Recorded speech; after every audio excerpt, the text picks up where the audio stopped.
All right, welcome back to the Forfeit Fatherhood podcast, a podcast for fathers by fathers, where we talk about the four pillars of fatherhood, which are faith, family, finance, and fitness. And I'm excited to have this brother on. I've been following him for a while, been trying to get him on the podcast, and he's a busy guy, so I finally got a hold of him, and I'm excited for you guys to hear him, to hear about his story, about his journey. Chris Johnson is joining us today. Chris Johnson, how you doing, brother? I'm doing well. How are you, man? Everything's going well with me. I'm good. I'm good. So, man, I kind of got, I don't even know how the algorithm put you in front of me, honestly. I think at the time you might have still been in California. And I think I remember like the first post I saw of yours, I was driving up Archibald and Rancho and I saw, saw the mountains, right? It was like snow covered, but it was palm trees or something. And I look at my Instagram when I got out the car, and it was literally like you had posted the same picture, and I I was like, mean, "Yo, I don't even know who this dude is," but he yeah. must be close by. I'm, And I then think right that day. say it again. I think I was probably on a bike ride that day. Yeah, probably something like that. Yeah. Yeah. So I was like, man, okay, he's somebody close, but I didn't really think about it. And then I had started following Charles Oglesby, and he Yep. had mentioned you. And I was like, okay, that's the dude that I saw. And then there was like another poster, you were watering plants. And I'm like, this dude, dude is all over the place. But then the pandemic came around, and everything kind of shut down a little bit. So I got into, doing some things on the internet, affiliate marketing and whatnot. And I saw your course. I think the first course I got of yours was Profit Kings. Okay. Um, and then I just kind of snowballed with that, right? And start running with was it the Hustlers Reloaded Field Manual and Stock Market Gems, and trying to build out my whole virtual portfolio of information because I had more time all of a sudden. And so, I did some of those things, affiliate marketing, got into the stock market, started kind of building up my social profile, and started running with those things. And so I have to say thank you because that was some extra income that I wasn't expecting that was coming in all of a sudden thanks to the pandemic. I'm grateful that you found value in what I was putting out. Because prior to the pandemic, I was kind of screaming from the top of the mountain, trying to get people to pay attention to what's going on. And what we're living through, which is another revolution. The social media revolution. And I found some early success in my journey, and I was kind of trying to tell people like, look, what I've done or what I'm doing is replicatable. Like here are the steps, and I'm just grateful that people are willing to listen. And then when the pandemic happened, it kind of set the stage because now the people who were kind of like, yeah, maybe I'll look into it one day, people find themselves with a lot of time, or maybe they lost their job, or whatever the case is, they find themselves at home like a lot more, and a lot of people tapped in, and man, so many people found success. So I'm grateful that I was able to provide some value for you. Yeah, no, I appreciate it. For those that may not know you, and I don't, there's a lot of people who know who you are. Why don't you tell us a little bit about yourself? My name is Chris Johnson. I'm from California. I'm a serial entrepreneur. Um, Grew up in a big family, raised out in California. I'm one of seven children, so family is kind of my thing. Um, yeah, like I said, I'm a serial entrepreneur, Army vet. I spent 6 years in the military. I did human resources in the Army, and then I did some work overseas in Europe as a courier for the Department of Defense. And then once I left Germany, I started my watch company in Germany. So I have a watch company that I launched in 2015. And now that's become a family owned business where me and my brother run that for our family. And yeah, I just endeavor like, different endeavors. I just dabble into different things and kind of build it all around the idea of wanting to build wealth, wanting to keep my free time. And then with my free time, spend my time with my family. Yeah, that's one of the things that I noticed about you early on was like the family thing, right? It would seem like it was a big deal with you, having your brother, your sister, having your family as a part of your business, and not just building the success on your own, but bringing people along with you, and not like bring them along with you like they work for you, but bring them along with you and allowing them to be bosses themselves, and kind of teaching them, how to I guess go out and fish on their own. And I think that's really cool. I think a lot of times we see people get success, and then it's like, okay, you're gonna be my assistant, or you're gonna, Yeah, you know what I mean? Like you got to work for me, yeah, because I'm a gatekeep the money or the wealth or whatever it is, and then you all work for me. But what I liked about what I saw from you was you were building other people up as you were going. It wasn't like, you wait till you get to the top and then start reaching back. You was pulling people along right away. yeah. And see, what I think is people kind of have this fear that like other people kind of outshine them, or we kind of like operate from this scarcity mentality that there's only so many resources in the world, so I need to get mine before you get yours. And you kind of like, if you pull back, you start to see like the resources that you're trying to get are unlimited. There's so much money in the world. There's so much opportunity in the world.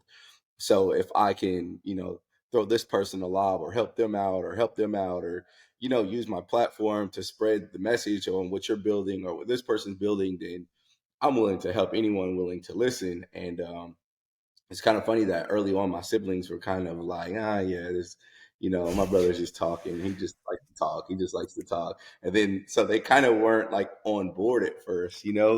I think they were too kind of like busy just living their own life. And then as I became more successful, I'm like, hey, like, you guys sure you're gonna ignore me? Like, are you sure? Like, I've got opportunities for you. I have all these things for you. And then slowly but surely they just start coming around. And I think like another factor was like hearing their friends talk about like, yo, what's your brother over there doing? So then they start coming around, and I'm like, man, I'll tell you everything I know as long as you're willing to work. And it just worked out that way. But yeah, I never want to be a gatekeeper. I think that there's enough money in this world for everyone to get a slice.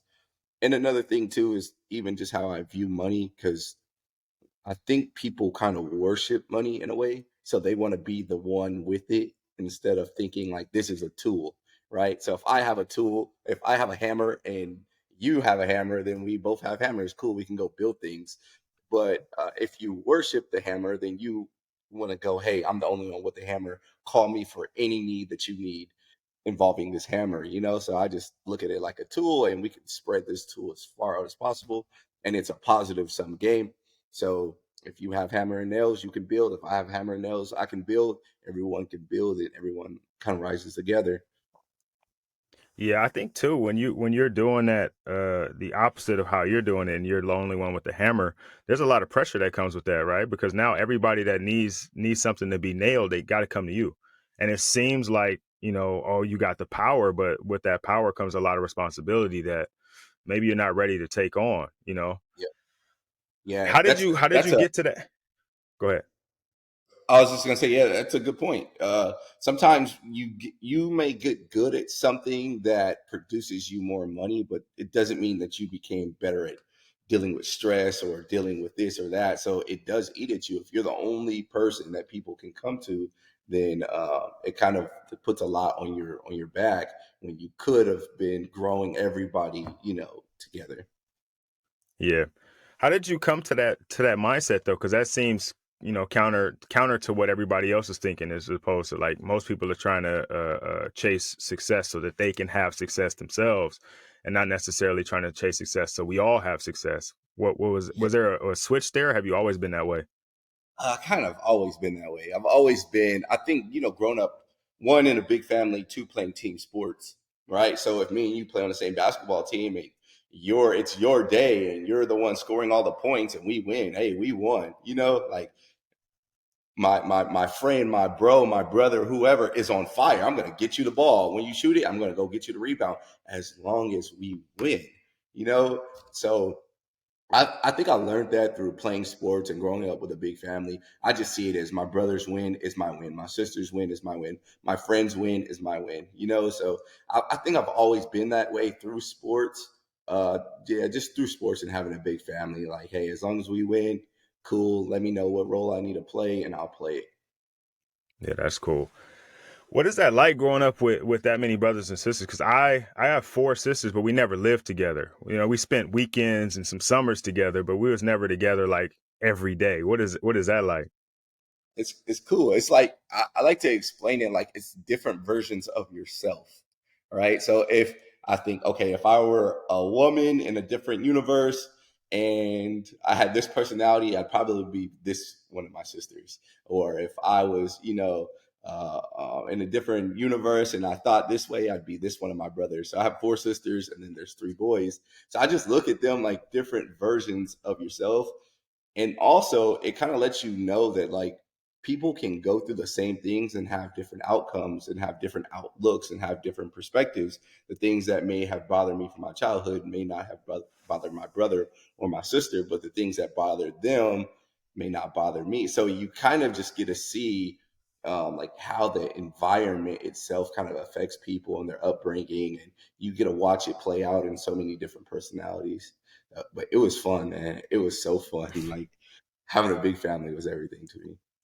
Yeah, because you could. I mean, if y'all going outside to play, y'all could play like real games. Like y'all could get it. Yeah, Y'all could really get it in. yeah, yeah. So we always, I just growing up, I was always surrounded by my family. So if we're at the park 20 deep playing football or basketball or something, the chances are everybody there is related to me. So I just always found like friendship and found comfort with my cousins or my siblings, and everybody like, has one or two close friends, and you kind of just build your own family in a way, as you grow up and become adults. But it was amazing growing up like that.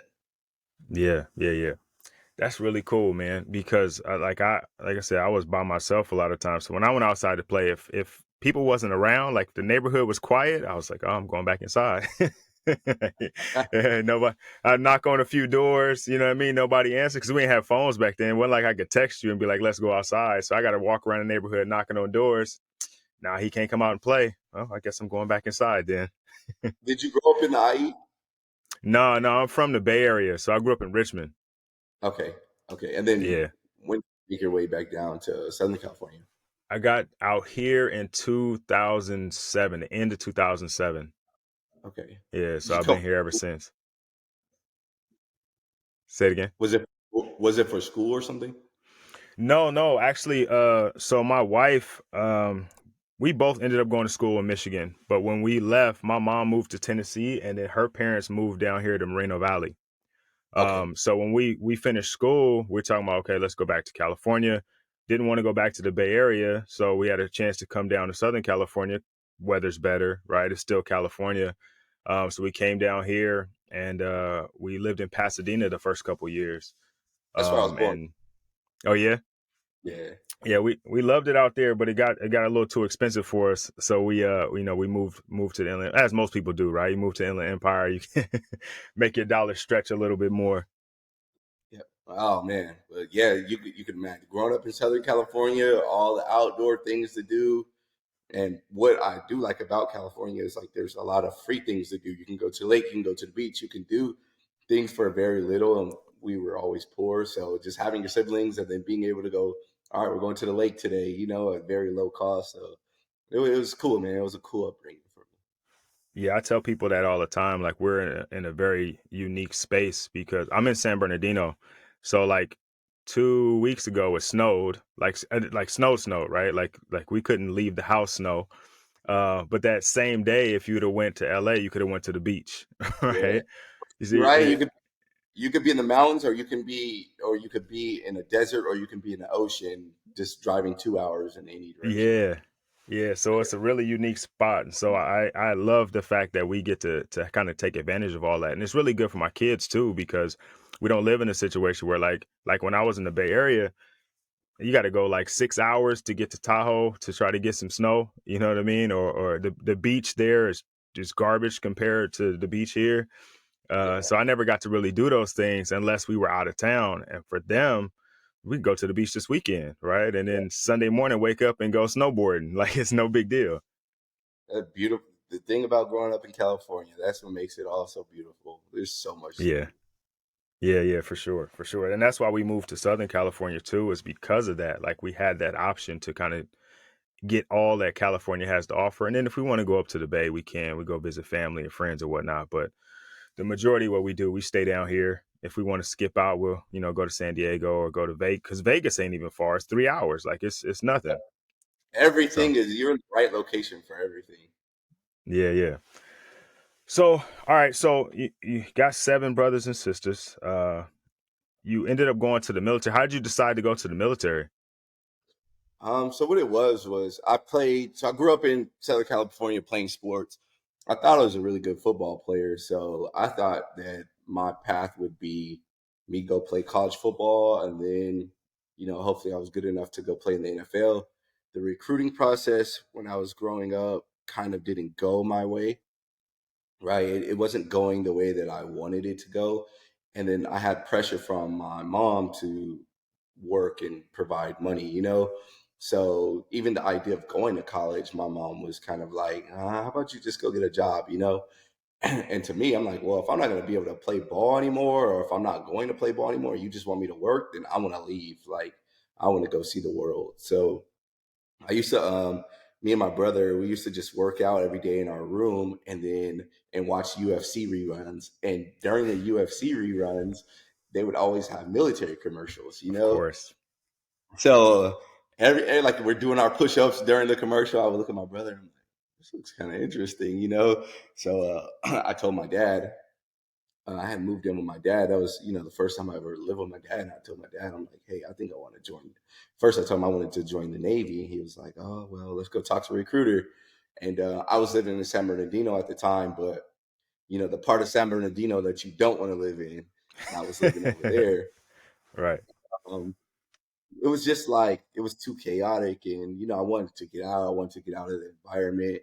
So my dad took me to a Navy recruiter. They were like, you could leave next summer. It was like February, and they're like, you could leave next summer, not the summer coming up. And I'm like, nah. So then I went to an Army recruiter, and she was like, how soon do you want to leave? And I'm like, right away.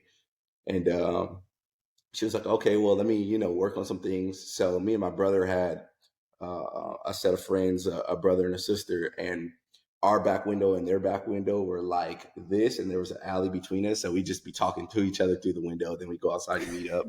So one weekend we went to our aunt's house in Fontana to go hang out. And when we came back, both of them were killed at a house party. Oh So wow. that was kind of my like, all right, man, this is kind of getting too wild. So I went back to the Army recruiter, and I'm like, yo, I want to leave now, and I don't want to look back. So I just wanted to escape, bro. If football wasn't going to work out, I just needed to get away. Yeah, I hear that, man. What position did you play? I was a safety corner, wide receiver, and Okay. you let me tell it. I was the man. So that was the man. So I'm like, man, where are all these schools at? And all I was only being recruited by smaller schools, and I felt like everybody that I played against, I was, way better than them, but I was undersized. There's just a lot of things in a 16, 17-year-old kid's mind that you don't understand. Right. So I'm like very egotistical and not seeing the bigger picture on things. And I'm glad it worked out that way because without going to the army, I don't get the discipline to succeed in business. And if I don't have the discipline to succeed in business, I don't find the financial freedom. I'm not able to help all these people. I don't find, like the things that I deem to be valuable. I probably would have ended up in the same place, but on a way slower time scale. So I'm very glad that everything, worked out the way that it did, and I made the decision to go to the army because that played a big part of my success. Yeah. When you talk about discipline, I think that's an important attribute for a father or for a man to have. What type of discipline or what did the army give you in terms of discipline? Like what do you mean by that? All right, so yeah, I think that discipline is kind of displayed in different forms and fashion, but just being like a raw, very energetic young man 18 years old when I go to the army, and then now you're in a pool full of other men. Some are older, some are your age, some are more accomplished, or whatever. And there's things that you have to do to stand out or to, earn your promotions or earn your respect in your unit. And things like being on time, being where you need to be when you need to be there, in the right uniform you need to be, right? And you see that men will stumble or fumble this simple concept. Like we have a meeting at 6:30 in the morning. be there 10, 15 minutes early. This is the uniform we're wearing. And then you'll see people, oh, well, I woke up late and blah, blah. And then you just see kind of, it's like a domino effect. You see their whole career play out because simple things like you can't wake up on time, which means you need to go to sleep on time the previous night. There was just like a lot of things that I was kind of able to sit back and say, man, like if you get these few things right, you could probably go far in the military. Or if you get these few things right, you can go far in life, right? You need to be well shaven. You need to understand whatever your job is, and you need to research on all the new information, all the new changes that are coming out in the Army regulations. There's just things like where you don't want to find yourself becoming complacent. So you become a machine. I'm a well-oiled machine. I'm always looking to learn. During lunchtime, I want to learn more. I need to read these messages. What changes do the Army have coming? How is this going to affect my unit? What can I brief my commander on? It was just things like that. But I knew they were the boring things to do. It's kind of boring to read on what new regulations are coming, or they're called MILPER messages in the Army, things like that, or being fit, right? Like that's a part of your, it's a part of your job, your duty, your responsibility in the military to be fit. You're a soldier for war, you know, to be fit to fight. And things like taking care of your body and not eating bull crap all day because you need to be able to pass your physical fitness test, or you need to be in shape to go to the Middle East to fight a war. It was just a lot of different things. And the kind of unique part is I'm a young 18-year-old male when I joined, and I see all the people who have been in for 10 years, 12 years, and I see the different types of men the Army could produce. And I thought that it was really cool, like to see someone who's, you know, they've been in for 10 years, they have a family, they're fit, they're taking care of their finances, they're good at their job. And I'm just like, man, you get to kind of pick what type of man you want to be. And you have all these different examples of people that are in the military that are good at, you know, being a man or being good men. And back home, I didn't really have those examples. You know, the people that I was surrounded with chose to run the streets and stuff like that. So uh, it was, you know, the discipline of taking care of yourself, being good at your job. So you're not letting your team down. So always studying, always being prepared. It was just, you know, a lot of small decisions that you had to make that would affect the outcome. And I realized how important that was, or how important habits are, you know, in order to achieve this desired outcome. So it was the Army kind of taught me all that. And I was able to like observe a lot of those things from the men that I was serving with. Yeah, yeah. It sounds like personal accountability, right? Like Yeah. you took accountability for who you were based on seeing a reflection or not seeing a reflection of yourself in these other men that are around you, right? Like you say, you have these different examples that you can kind of strive to be or not be. Like, yo, I don't want to be like that dude, or man, he's killing it. What is he Yeah. doing? How is he leveling up? Did you find yourself kind of asking those guys for advice, or were you just kind of on the outside looking in? No, I've always went to go ask for advice, always. So it could be anything. It could be like we're going to the range to shoot, and I'm not too familiar with this weapon. I'm gonna find somebody who is, and I'm like, hey, you know, can you help me out? And a lot of times, people, you know, it's kind of like older men want to help out the young guy. So I'd be like, hey, man, any advice for me for this? Any advice for me on this? So I was always seeking people to kind of teach me, or to lead me, or to give me some pointers. And I was just always been a student to life. And I think that it was they people would just take me in and like, all right, look, I'm gonna put my arm around this young guy and help him out. So yeah, I've always been a student to the game, always been a student to life. Yeah. There's a lot of fear around that though. Like a lot of guys are afraid to, and it's almost because it's like a vulnerability, right? Like showing that I don't know or I'm not sure. Like afraid to ask questions, afraid to seek advice when, you know, if you don't ask, like I say, a closed mouth doesn't get fed. Yeah. I think it's important that even as men, as fathers, as businessmen, whatever it is that you're doing, if you have somebody that you can reach out to that can provide an olive branch or even an idea, even if you don't follow it, right? Yeah. But an idea of what this is going to be like, then you can make a better decision. You can make better choices.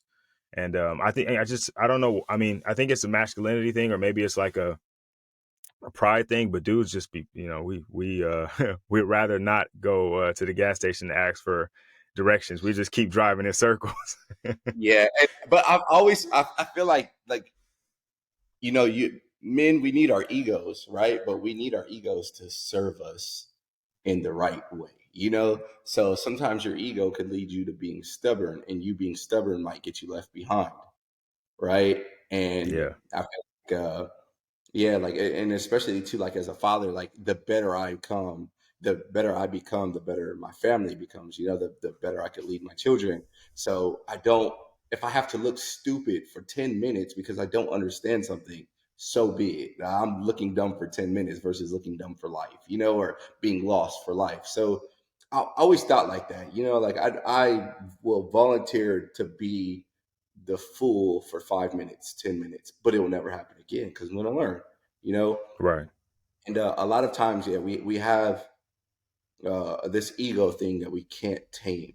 You know, and we can't tame our ego, so it it gets us creating drama with people because we really want to be their friend, but we just need their attention somehow. So we want to have problems with them, or we don't want to ask, or this guy's doing this thing, and instead of approaching him saying, "Hey, man, like I appreciate you doing what you do. Like, is there any pointers you have for me?" You just dismiss him. There's a lot of things that ultimately hold you back if you don't keep your ego in check. And I learned that very, very, very early on. You know, I'm here to get better, not to look right, not to look better than everyone else, but to be a better version of myself. So going back to playing sports, if there was something that somebody did that I couldn't do, and I say, "Hey, can you teach me?" and I look foolish for a few minutes, but now I'm a better ball player, right? And it Right. played out in the military, and it plays out in business. It plays out like, "Hey, like, can I have a few seconds of your time so you can teach me?" And now I just become a better person overall. And then all these small improvements compound over time. Yeah, for sure. For sure. You mentioned being a father. How many kids you got? 3 kids, 3 kids. Okay. What are their ages? 5, 4, and 1. Okay, so we got some movement now. At 5 years old, Yeah, we got some real. yeah. Before that, they're just kind of stumbling around. They get to five, like they asking why and asking all these questions, and you get to find. Now they have more energy than me, and I'm like, yo, Yeah, let's yeah. relax You for now a you second. now you get to really flex your fatherhood muscles, or at least start to, right? Because before then, they're kind of like, we pick them up, put them down, feed them. Yeah, They what's going on. But at 5, they start getting curious, and now you got to start thinking too. yep, that's man, you're right. Really. And it happens so fast. You go from a baby to a toddler to a child very quickly. Like, you're watching your kids stumble. First you're watching them learn how to crawl, and then they're stumbling around, and then they're running around the neighborhood, and you're like, whoa, like this happened very, very, very quickly, you know? Yeah, So yeah. yeah, good ages. How's that experience been for you? It's been it's been it's kind of been like a spiritual journey. It's been like Okay. a spiritual because you start to realize your kids need something from you that maybe you didn't have, right? Like there's a lot of things that my kids need something from me that I didn't have, so I didn't know how to give it to them, right? I have to figure Mm, it out. Like, okay, how can I do this? Because I don't really have those examples of what did my dad do for me? Because backstory, my father was locked up for the majority of my life. So it's been like a digging deep within and, saying, okay, how can I find whatever it is that I need to find inside of me to be a better father, to be a friend one moment, but then to teach you and discipline you the next. And it's just been a journey of me going back to a drawing board, saying what's working, what's good for them, what's not good for them, what's good for me, what's not good for me. And I would describe it like that, like a spiritual journey. yeah, I think we don't realize how much we learn about ourselves from our children. Like they have a very unique way to teach us who we are, who we aren't. And if we're receptive to it, we can become better. right? Yep. And we just have to be receptive to it, right? I think that at least the generation past, like my parents were like, a child stays in a child's place, speak when spoken to, adults is in the room, you go in the other room kind of thing. Yeah. And I'm kind of different in the sense that I feel like I'm raising adults, and while there are adult topics that they don't need to be involved in, I'm raising them to be adults at some point. So I need to kind of give them examples, and it forces me to be better in situations because I know they're watching, Yep. right? Like my interactions with my wife are different because I know with my daughters, they're looking at that relationship like, okay, this is how a man treats a woman. Yep. And Oh yeah. you know what I mean? And if I'm Yeah. in there tripping, they were like, "Oh, okay, that's what he's supposed to do." So when some little Thundercat run up on her and start talking crazy, she gonna think it's okay, and I'm like, "Nah, it's not." You're creating what's going to be normal in their life. So if Yeah, what's normal is peace and conflict resolution, then that's what they'll see and they'll go seek. If what's normal is chaos and confusion and anger and the yelling and the bickering, that's what they'll go seek. So that's a good point. Very good point. yeah. I think interpersonal relationships are a skill, right? And just like any other skill, it's something that can be learned, can be built, can be improved on. And it's not that kind of fixed mindset where you're just born this way and this is just what we're gonna do. They learn through seeing it, and then when they interact with you they're learning again, and then they go do it somewhere else and it reinforces it. And so I think we have a huge responsibility, number one, in taking care of them and providing for them, but even more so in setting them up for the world that they're about to meet Yep. outside our doors, right? Because we can keep it really safe and really clean, and like we can do all the stuff that we want to do inside our doors. But once they leave and they're not Yep. right under our wing and they have to experience the world, then we prepare them for that. Yep. That's kind of like how I see my mission is like my job as your father is to prepare you for life without me. Right? You're gonna go outside and I'm not gonna be there. Right? Or you're gonna go through life and I'm gonna pass. And you need to be able to live and thrive and contribute to society without me being there. So, like you said, you can keep the environment safe. As soon as you go outside, it's a different beast. So, I'm going to prepare you for going outside. Yeah, yeah. What are your kids? Boys, girls? Two girls and one boy. Two girls and one boy. Is the boy the youngest? He's in the middle. In the middle. Okay. All right. Cool. So, are you guys done with three? Or we you trying to build a little village? You trying to go for seven? Uh, to Interesting. be honest, That breath right there.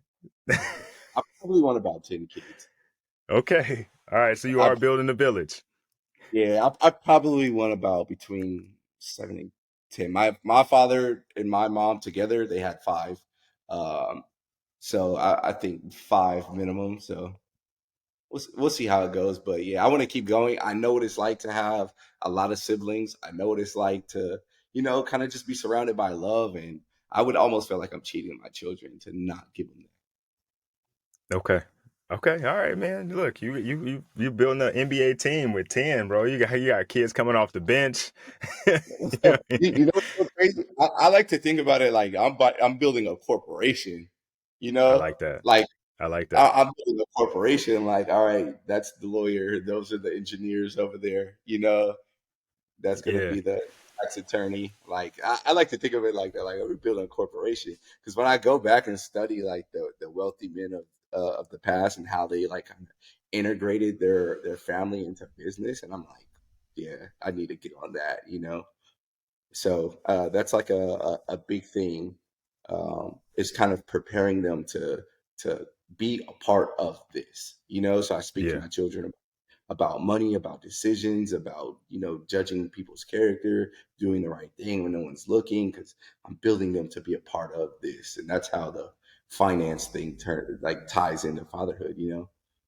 Yeah, yeah. I always say that as a father, you're like the CEO of your family, right? Like you, Yep. because a lot of guys, we go out into the world and we go to provide and we understand how, to some degree, how businesses work, how companies work, how the hierarchy works in our job. And then we come home and we don't have any structure. It's just like we live here, I'm dad, and everybody else just does whatever. But I think when you kind of put it into that like kind of framework, you have an understanding of like, okay, these are the roles and responsibilities. And as a company or as a business, everybody's working towards the same goal, right? No matter Yeah. what level they're at, right? We're all working towards the same goal, and that's to have a happy, healthy family.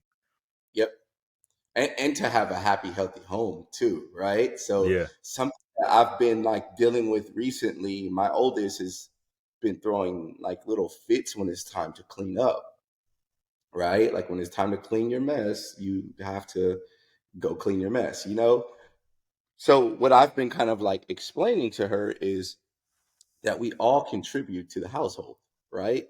And because you're so young, your contribution is just you got to go to school and you got to keep your room clean, you know? And getting her to understand, like, look, this is a big moving thing, right? Our family's a big moving thing. The house is something that everybody contributes to. And your contribution is what? Keep the room clean. We're not asking for much. And just being able to like explain that because I want her to realize like we're all on the same team. So this is what I do for the team. This is what your mom does for the team, and this is what you do for the team. You know. So I like to break it down to her like that, and it's been working. It's been working. You know. So I always go back to the sports concepts. Yeah, yeah. I think that too. It gives them a sense of value and a sense of belonging, right? Like Yeah. you may not Yep. want to do it, but right now not just that's not the only thing you're valuable for, right? You're valuable just because of who you are as a human. Yep. But in terms of the roles of this house, this is your value. And when you clean that room, like you clean that room, oh man, look, everybody in the house is happy. Yeah. Yeah. Exactly. Yeah. So So yeah, that's really cool, and I think that's an important lesson to learn, especially at that age, because as you get older, you're gonna give them more responsibility and more responsibility, and understanding now that okay, this is just what I got to do. This is what I do in the house. Dad is gonna go take care of that. I'm gonna take care of this, right? yep. Yep. And we're just a team. We're just a team. So that's but she's been coming along with that, like the team. Okay, here's my contribution, you know, and I go let her know, like, wow, your room is really clean. Like, I don't know that people can clean as good as you. Good job, you know. Right. Yeah. So now she's like, oh man, look, one, I can clean the room better than anybody else, so I know that I Yeah. got it. But then Dad is really proud of me when I clean my room, It and you know what? kids go for it. I was gonna say it almost seems like now she'll clean her room to like impress me. You know, like look how clean it is. Dad. You know, like Yeah. it's cool. Like she's like looking for the approval. Like it's really clean, huh? Yeah, yeah, and that's something that's really important to point out too, is that kids are at all times looking for your approval, whether you know it or Yep. not. Yep. I was at my daughter's softball practice last week, and usually you go to softball practice. I'm paying attention because I want to make sure that I'm making adjustments at home when we work on stuff and different things, right? But then you look around, and the majority of the parents are like this the whole time, right? Yeah. Yeah. And I'm watching and I see these kids looking up into this, like kids are like taking their eye off the ball to see what's happening. And I'm watching other kids, and then I turn and she's staring right at me. Yeah. Like, Yeah. Yeah. first of all, you shouldn't be watching me. You should be playing. But I see what's going on here. Everybody's looking to be noticed, to be approved, to be affirmed. Yeah. And we have to, as parents, make sure that we're giving them that, because, like I said, they're doing it when we're not paying attention. Yeah.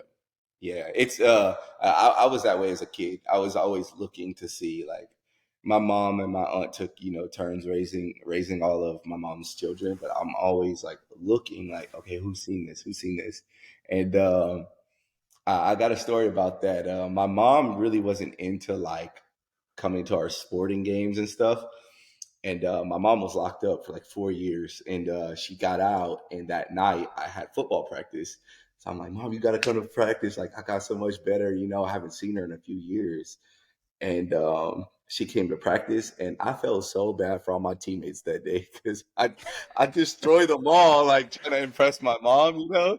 But and now when my kids do things and they're looking for my approval, that's what that is, you know. Like that's the like, oh, look at me, Dad, look at me. So that's Yeah. good that you know that. Yeah, because little kids are trying to find out who they are in the world, and we are teaching them that. And if they're doing something that gives them joy and we're not paying attention, well, maybe it's not that important. No, dad Mm, doesn't care. He ain't watching, or So I work so hard to show him this, but no, it's not worth it. So let me go to something else, right? And it starts to chip away at their self esteem, right? yeah. And I think So that go for it. I have a question for you. So how are you? How are you with the electronics while you're supposed to be engaged? Because what you said about the phones and the other parents, I noticed that a lot. I noticed that, like, for instance, we go to the trampoline park and I'm out there jumping with my son, right? I'm jumping with him at the trampoline park where everyone else is like, "Hey, just go play. I'll be right here on my phone," And I'm like, no, man, like you want to be active, like you want to Yeah, be hands on, like with your children. Sometimes it's like, hey, go find your friends and play, but sometimes it's like, no, we're playing today. I'm gonna. right. What do you want to play? Because we're to play, and whatever's on my phone can wait. So, How do you view like the screen So time? yeah, so being completely honest, I struggled with that for a while because I had started to create like these kind of virtual businesses, right? And so you got check-ins and all these different things, and you got to send, you know what I mean? With social media, you kind of got to be on top of it until you get to a certain point where I got to, and I just figure out like I can schedule stuff and I can plan stuff. I'm much better at it now. And the reason that is because I'm a little bit more intentional about my calendar and about my time.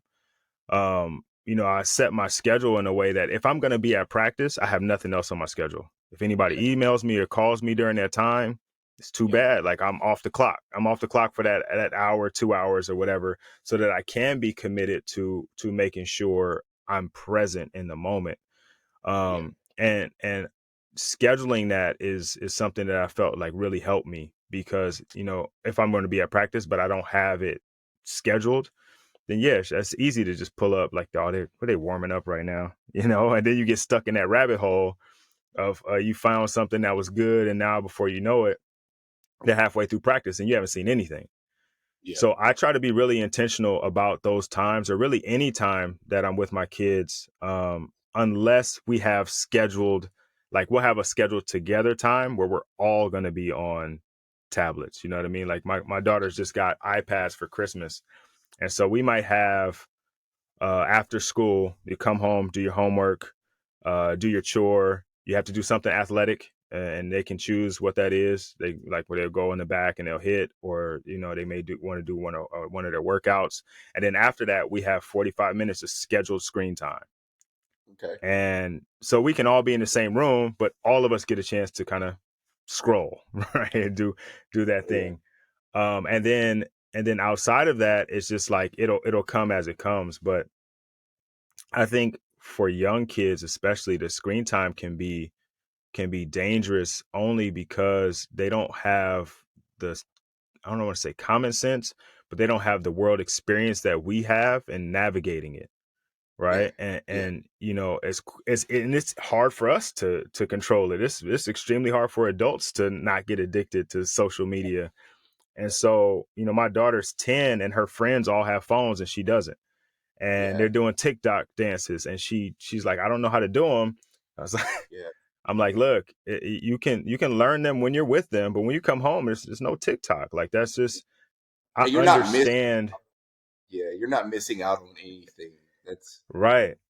It seems That's like what I it's so moment, but it'll be the old, oh, that's old, that's corny, and then it'll be the new thing, and it kind of fries their attention circulation. right. Okay, And so go that's ahead. that's what I say. That's what I tell her. I try to remind her, and it's hard as a 10-year-old, right? Because you're in this like pre-tween kind of age where you're trying to like be cool and you're one of the cool kids, and but all the cool kids know dances. But I'm like, look, do you remember this whatever challenge? She's like, yeah, and she's like, I was like, does anybody do that now? No, right? So like in a month, whatever this dance is you're freaking out about right now that you have to do and record yourself doing, in a month nobody's even going to care. Yeah, But what will be important is if you are practicing, she plays piano. If you're practicing piano right now, that song you're working on next month, you're gonna be like, everything's going to be easy to you. Or you can still be struggling and doing the dance nobody else is doing. Like, it's your Yeah, choice. yeah, that's a good way to put it.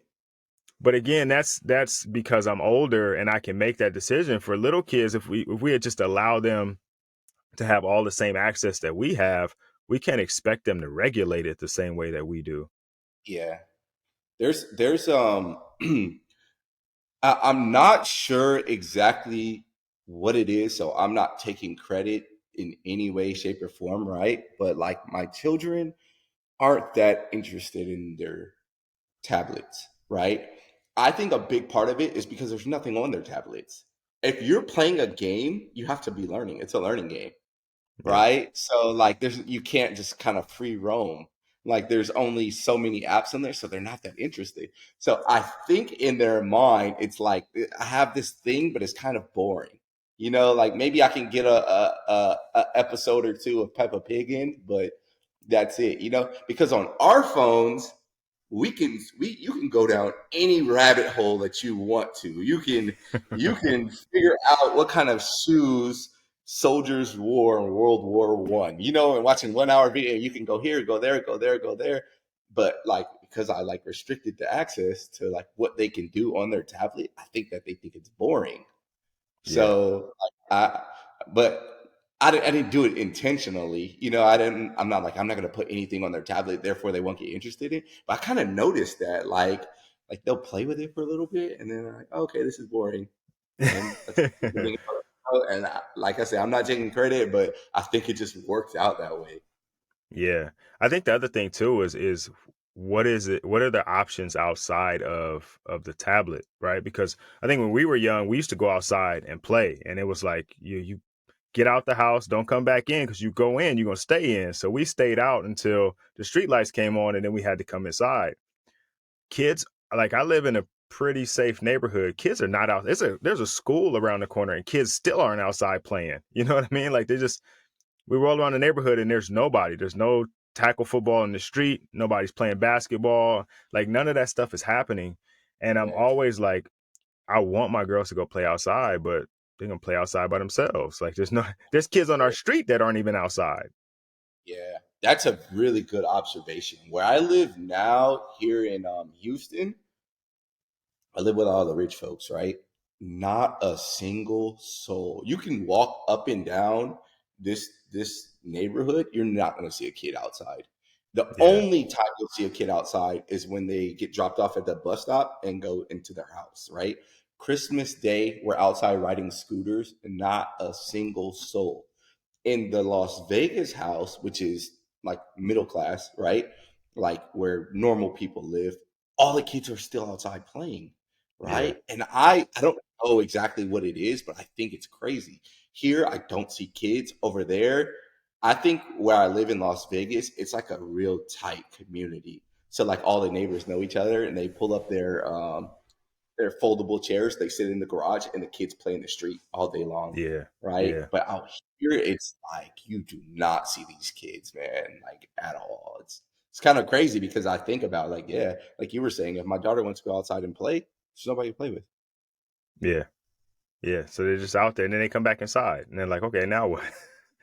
Yeah, And they know yeah, now not to ask me, because it's like, all right, well, we got a list of things we could do. Like, I mean, you got me paying for all yeah. this stuff that you want to do. Oh, we could practice all these things. And so they like, You go hit that like, softball. yeah, you look, we got softball, we got piano. They're both in acting classes. You got a play that you need to rehearse for. You can clean this. You could like they were like, yo, don't ask dad anything. Like, all he gonna do is make us work. That's funny. That's funny. That's cool. So you hear him trying to figure stuff out in the hallway, like, oh man, what are we gonna do? Don't ask that. Don't ask that. Yeah, that's cool. Yeah. All right. So how is Houston? I've never been to Houston. How's Houston? I've been to Dallas a couple times. I've never been to Houston. I hear that they're not the same, but similar. I can't compare it to Dallas because I haven't been there, but Houston is a really cool place to live. There's so much culture here, Okay. and it's like well blended. When you think of California, you think of like all the cultures that live in one like spot, like a melting pot. People say. I think Houston's even like more diverse. Um, I think it was cool because coming up in California, you don't really see there wasn't in Southern California where I live, there wasn't too many like everyday black people just doing things, right? So just like the local clerk at the post office can be, a black somebody that looks like you, but so can the owner of the plumbing company that services your house. Like, and you just get to Yeah. see like your own people in so many different roles. And I thought that was really cool. Coming out here, it's like people do everything. And then what I noticed is when people would come up to me and like introduce themselves versus other areas, every single person had their own thing going on, right? It's not like, hey, what's up, Chris? I know you from the internet, and like, can you put me on like that? It's like, yo, this is what I do. I got some Amazon trucks. I got like 16 of them. They do this. They do this. I meet another guy. Oh yeah, I got all these Airbnbs. Blah blah. I'm like, everybody out here just got something going on. It's so cool. So I think that was very like it stood out right away when I moved out here. How everybody has things going on, or how you can see yourself in so many different people, so many different cultures out here. A lot of like people from the Middle East, or it's just so many different cultures here, which means there's so much food to eat. So man, I come out here, man, you're gonna eat. It's cool. It's a really cool place to live. I'm gonna give myself one more year here, and then I'm going back to California though. Oh, okay. Okay. But I Uh, love it. Love it. yeah, that's cool. That's one of the things I liked about Atlanta. Like you talked about, you can go out and you see people who look like you doing a little bit of everything. Like you see professionals, and you see, like you said, the person that works at the post office. You see all these different people working in every type of field. Like where I grew up, yeah, it was, we did like the manual labor jobs, and like, drove the bus, or you worked all these. You didn't see too many brothers wearing suits and you know what I mean, and driving fancy cars. That just wasn't, and not, Yeah, definitely not in my neighborhood. The dudes that was driving fancy cars were selling drugs. yeah. So so we didn't get And to it's see that. you're gonna see it all now. Yeah, I love it. I love it. So coming back to California, man, everybody's leaving, right? Everybody's saying, get out of California, go to Texas, and now you're coming back. Yeah, I think that the people who are leaving, and I know most people are leaving for tax reasons, but I think you'll get to a point where you figured that part out, right? Like once you leave because you want to preserve all your capital, and then you'll set up systems in place where you're like, all right, I got my tax bill as low as it could possibly be. I'm going back now, because once you can solve that, right? Like once you put all your assets in your trust, and now you're just the trust manager, and you get paid a low six-figure job for managing your own assets, and that's owned by that trust. I'm going right back to the beach. Y'all can tax me everything that I have. I'm going to the beach. So no, that was my thing, is I wanted to figure out how could I live in California like without giving up 46% of my income, and then I would go back. Yeah, yeah, So yeah. yeah, That's I'll be smart. I'll be back, man. And San Diego is probably where I'm going to end up. Okay, all right. San Diego's beautiful, man. I mean, there's areas obviously, but I'm assuming you're not going to to the east side. You Yeah, gonna play it safe. no, I'm bougie folks. Yeah, yeah, yeah. All right. So look, I got a couple questions for you. And I've enjoyed the conversation so far, but it's a fatherhood podcast, and obviously, I got to ask you some questions about fatherhood. So you got the three kids, and you've been doing the fatherhood thing for a while now. But what does fatherhood mean to you? um, it means that I'm a part of something that's bigger than myself, right? So it means to be a leader to people who look up to me, and to show up when I don't feel like myself, when I don't feel 100%. I still have to lead. It's a duty that I take a lot of pride in, and that uh, it's a special role that only I can fill. So to me, I'm a leader of these three special, unique individuals, and I need to give them my all and to prepare them for life without me. There it is. There it is. That's probably the clearest, straightforward answer Usually it's like several things, right? And then they're trying to tie them all together. You had that thing laid out. There you go. Okay. All right. So let's say let's say you're 'cause you're not really doing courses or anything anymore. Not like you were before, right? Nah, yeah. But let's say you're putting out some content.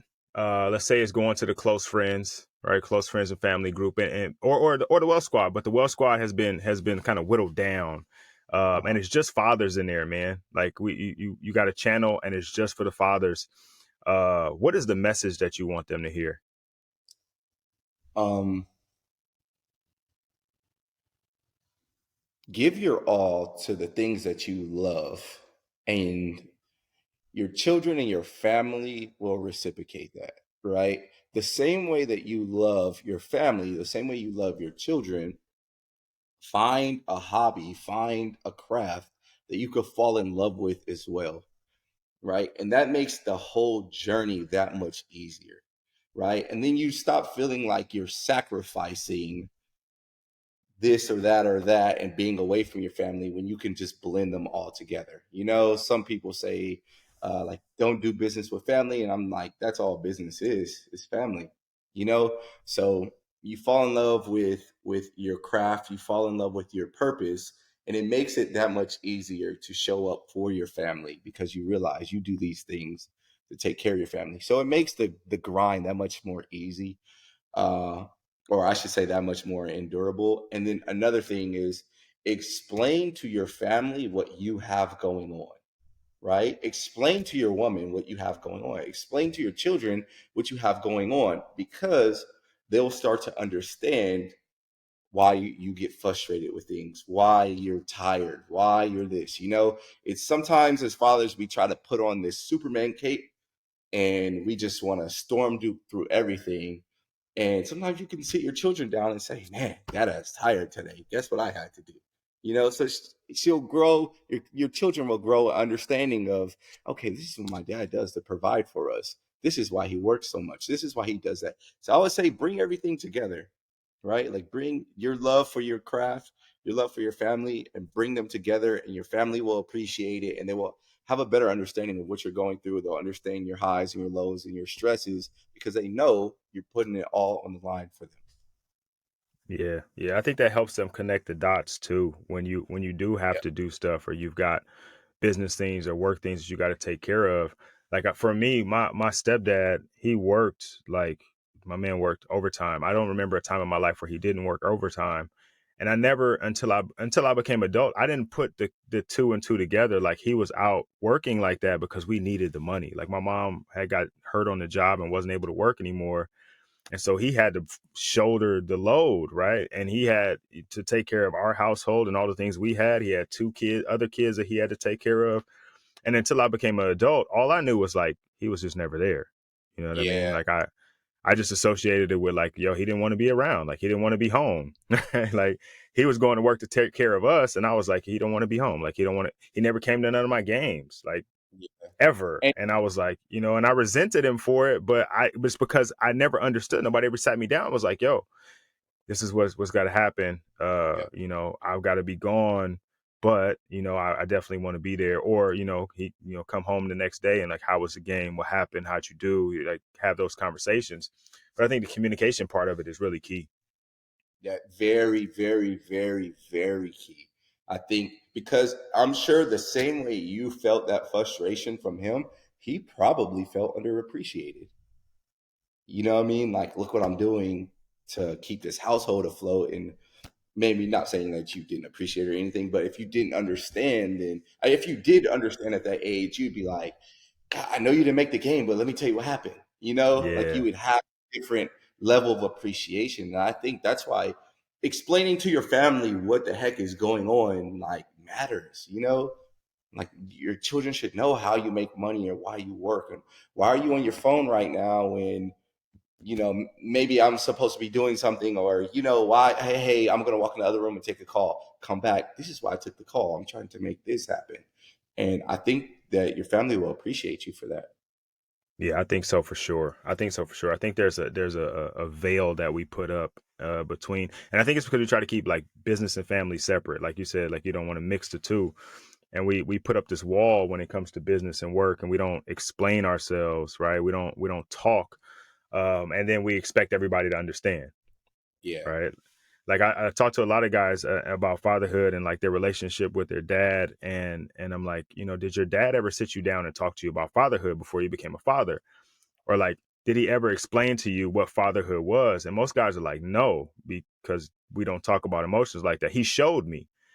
Yeah. Well, that's cool, but showing you is left up to interpretation, right? It Yeah. may have been misinterpreted. Like I Yeah. misinterpreted it. Like I was a kid. I didn't know any better. But Yeah. now as an adult, I can look back and be like, hey man, like I really appreciate what you did. You stepped up Yeah. and you took care of us, and this is how I felt, but I feel differently now. Yeah. That's, man. It's something I tell my children. I express to them, like, I don't want to give off this role that I'm like this big, strong Superman that is bothered by nothing, and I like let them know, like, hey, what you did like hurt my feelings. Hey, like why did you what like why are you upset with me? Like I kind of like let it be an open conversation about how I Hmm. feel too. So I try to explain to my children, like, you're not the only ones with feelings, right? You feel this way because you can't do this. I feel this way because you're acting like this. So I don't like, I kind of want it to be like a flowing conversation, open door, versus earlier, like how you were saying, like how we grew up was just like, stay in a child's place. And I like want to make it more conversational. Yeah. Yeah, I agree. Keeping with that thought now, right? You conversating with your kids again. You create a separate channel. It's not as big as the previous one, right? It's just 3 people in that channel, and it may expand, right? Maybe 10 people at some point. And that channel is for your children. What message do you want them to hear? Um, I want them to know that it's important to do the right thing, right? It's important for them to grow up and do the right thing.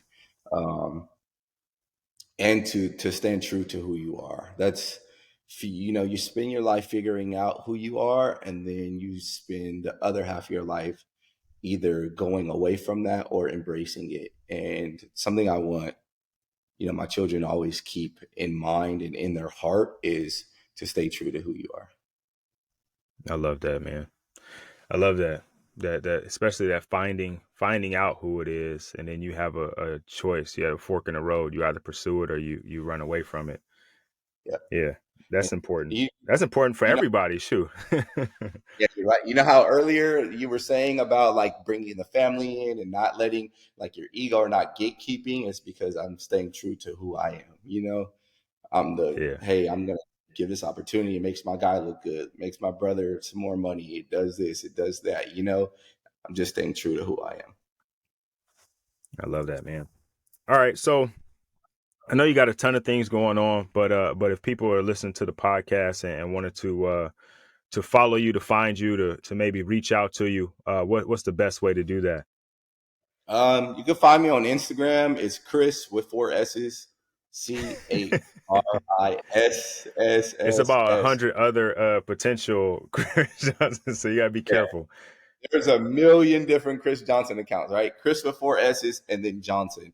And everything that I do, all the trades and investments and my ideas about different things when it comes to finances can all be found in the Wealth Squad. And you'll find the Wealth Squad pages associated with my account. So just come find me on Instagram, Chris with 4 S's and Johnson.